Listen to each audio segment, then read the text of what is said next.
Njagala kwebaza President Museveni yasobodde ogenda Serere nakunga abantu baffe nga wagira flag bearer mwami Oucho yadde teyawangudde naye njagala kikakasiza ddala maaso g'abantu bonna abantu abali mu kunoonya akalulu era oli yawangudde ekifo kya member of parliament ekyeserere county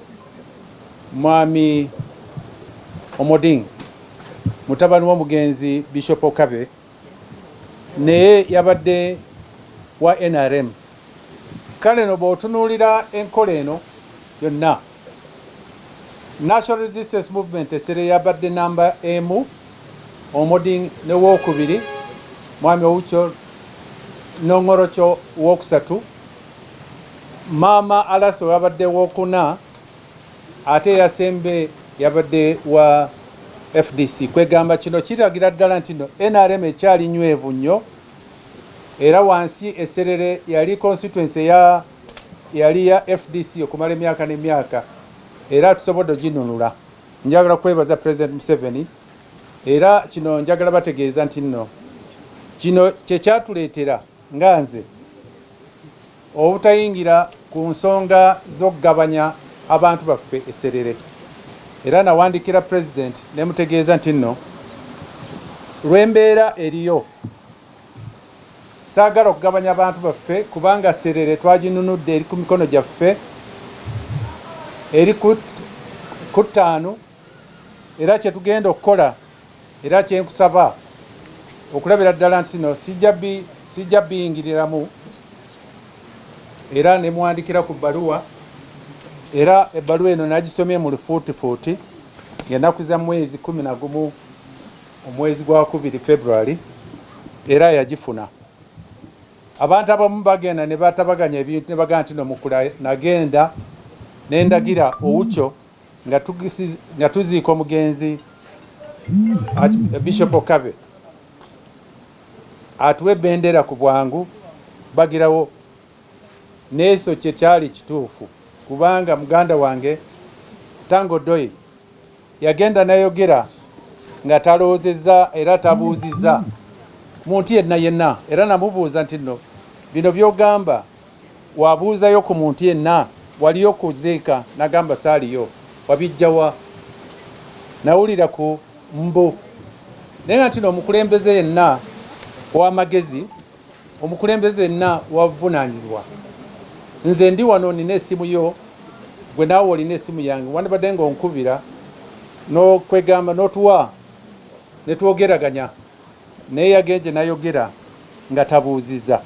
kino tebakikola ku buntu bulamu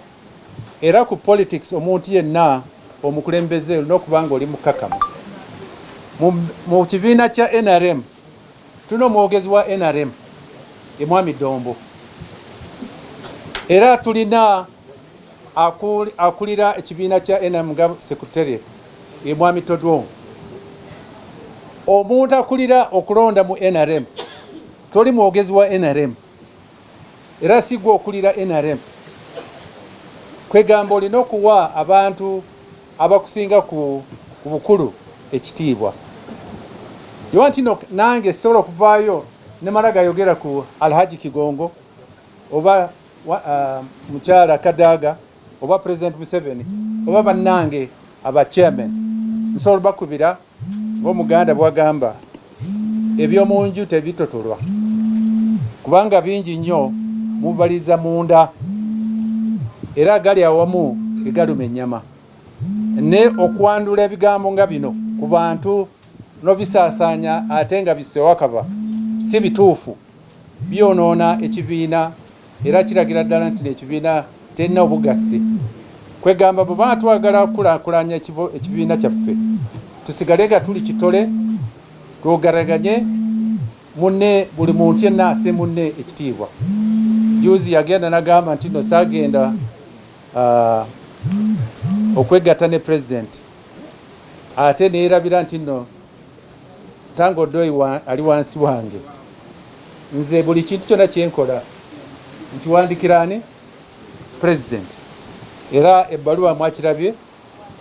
sina kyekweka ennaku za mwezi 11 nakyogera ne muwandikira president nga tino sijja kujja olwa bino na bino kuba nali saagala okulaba nti nno abantu baffe tubagabanya era ekivuddeyo I have been vindicated. Ekivuddeyo kiragidde ddala nti no kyembadde nteebeza kivuddeyo era kyekyo. Era gyobola nti nno abantu abamu bagenda ku maka g'abantu ne balaba nti no ye kamala byonna. N'alowooza nti no ye gye bayita ye namige